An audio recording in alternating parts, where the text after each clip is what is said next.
ಈಗ ನಾನು ಆಯಿಲ್ಲೆಸ್ ತೋಪ್ ಮಾಡಿಕೊಂಡು ಹೆಂಗೆ ತಿನ್ನೋದು, ವೆಜಿಟೇರಿಯನ್ಗಳಿಗೆ ಡಯಟ್ ಹೇಳಿದರೆ ಈ ಥರ ತೋಪನ್ನ ಆಯಿಲ್ಲೆಸ್ಸಲ್ಲಿ ಮಾಡಿಕೊಂಡು ತಿನ್ನೋದಕ್ಕೆ ಹೇಳ್ಕೊಡ್ತೀನಿ. ಇವಾಗ ವೆಜಿಟೇರಿಯನ್ಗಳು ನಾನ್ ವೆಜಿಟೇರಿಯನ್ ಎಲ್ಲ ತಿನ್ಬೋದು, ಆಯಿಲ್ಲೆಸ್ ಮಾಡೋದನ್ನು ಹೇಳ್ತೀನಿ ಸಿಂಪಲ್ಲಾಗಿ. ಈಗ ನಾನು ಮೊದಲಿಗೆ ಈಗ ಇಲ್ಲಿ ತೋಪಿಟ್ಟಿದ್ದೀನಿ, ಪೀಸ್ ಮಾಡ್ಕೊಂಡು ಇಟ್ಕೊಂಡಿದ್ದೀನಿ. ಕೊತ್ತಂಬರಿ ಸೊಪ್ಪು, ಕ್ಯಾಪ್ಸಿಕಮ್, ಈರುಳ್ಳಿ, ಒಂದು ಟೊಮೊಟೊ ಇಟ್ಟಿದ್ದೀನಿ. ಹೆಂಗೆ ಮಾಡೋದು ಅಂತ ನೆಕ್ಸ್ಟ್ ಹೇಳ್ತಾ ಹೋಗ್ತೀನಿ. ಈಗ ಮೊದಲಿಗೆ ಸ್ಟವ್ ಹಚ್ಚಿಬಿಟ್ಟು ಒಂದು ಪಾತ್ರೆನ ಅದ್ರ ಮೇಲೆ ಇಡ್ತೀನಿ. ಇದಕ್ಕೇನು ಆಯಿಲ್ ಹಾಕೋಂಗಿಲ್ವಲ್ಲ, ಎಲ್ಲ ಒಂದೊಂದಾಗಿ ಹಾಗೆ ಹಾಕೋದು. ಈಗ ಮೊದಲಿಗೆ ತುಪ್ಪ ಹಾಕ್ತಾಯಿದ್ದೀನಿ.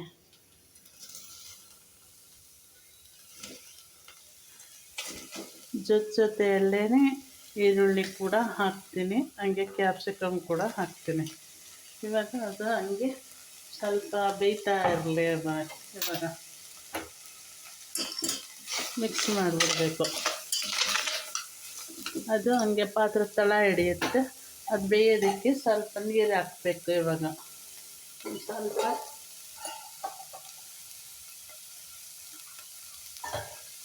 ಒಂದು ಸ್ವಲ್ಪ ನೀರನ್ನು ಹಾಕ್ತೀನಿ. ಈಗ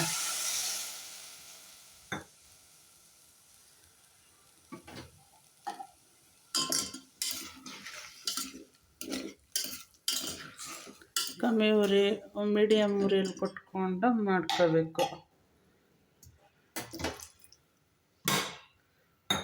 ಇದು ಸ್ವಲ್ಪ ಬೇಯ್ತಾ ಇರಬೇಕಾದ್ರೆ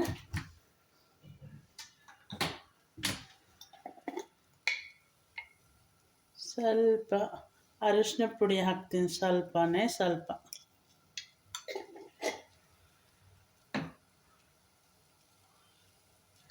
ಅದಕ್ಕೆ ಚಿಲ್ಲಿ ಏನು ಉಪಯೋಗಿಸಲ್ಲ, ಹಂಗಾಗಿ ಸ್ವಲ್ಪ ಪೆಪ್ಪರ್ ಹಾಕ್ತೀನಿ ಇವಾಗ ಈ ಮೊಮೆಂಟಲ್ಲೇ.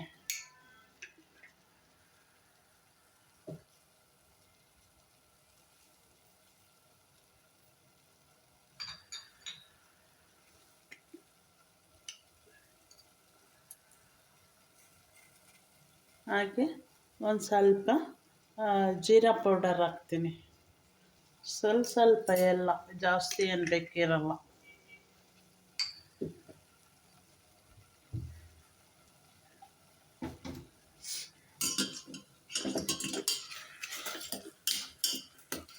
ಅದು ಹಂಗೆ ಬೇಯ್ತಾ ಇರಲಿ. ಈ ಮೂಮೆಂಟಲ್ಲಿ ನಾನು ಏನು ಮಾಡ್ತೀನಿ, ಒಂದು ಟೊಮೊಟೊ ತೊಗೊಂಡಿದ್ದೀನಲ್ಲ, ಅದು ಮಿಕ್ಸಿ ಜಾರ್ಗೆ ಹಾಕ್ಕೊಂಡು ಜ್ಯೂಸ್ ಮಾಡ್ಕೊಂಡು ತೊಗೊಬರ್ತೀನಿ. ಈಗ ಅದು ಬೇಯ್ತಾ ಇದೆ. ಈ ಮೂಮೆಂಟಲ್ಲಿ ಸ್ವಲ್ಪ ಸಾಲ್ಟ್ ಹಾಕ್ಕೊತೀನಿ. ಅದಕ್ಕೆ ನೋಡ್ಕೊಂಡು ಹಾಕ್ಕೊಳ್ಳಿ, ಸ್ವಲ್ಪ ಸಾಲ್ಟ್ ಹಾಕ್ತಾಯಿದ್ದೀನಿ.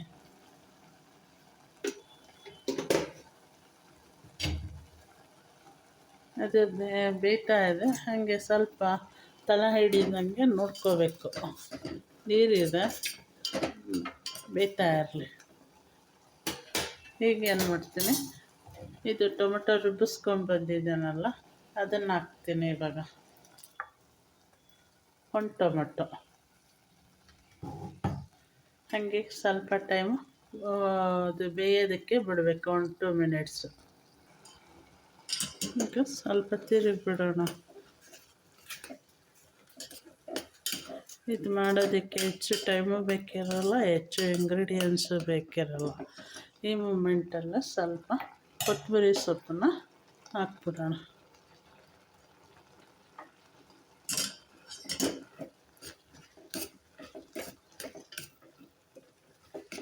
ಇನ್ನೊಂದು 2 ಮಿನಿಟ್ಸು ಸ್ವಲ್ಪ ಬೇಯೋದಕ್ಕೆ ಬಿಡೋಣ.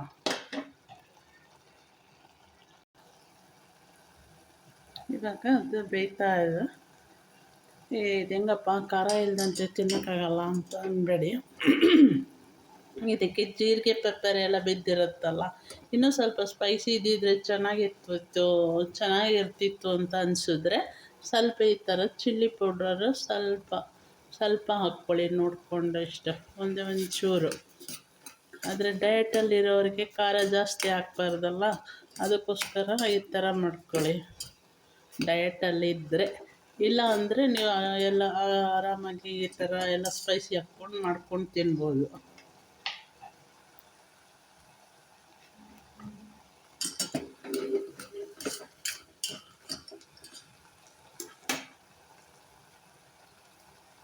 ಇವಾಗ ತೋಪ್ ಪಲ್ಯ ಸೋಪು ರೆಡಿ ಇದೆ. ಇವಾಗ ತಿನ್ನೋದಕ್ಕೆ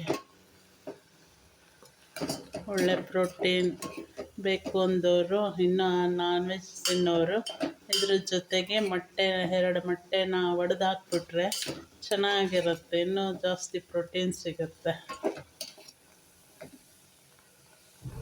ಈ ಥರ ಮಾಡ್ಕೊತೀನಿ. ಈ ಥರ ಸೋಪ್ ರೆಡಿ.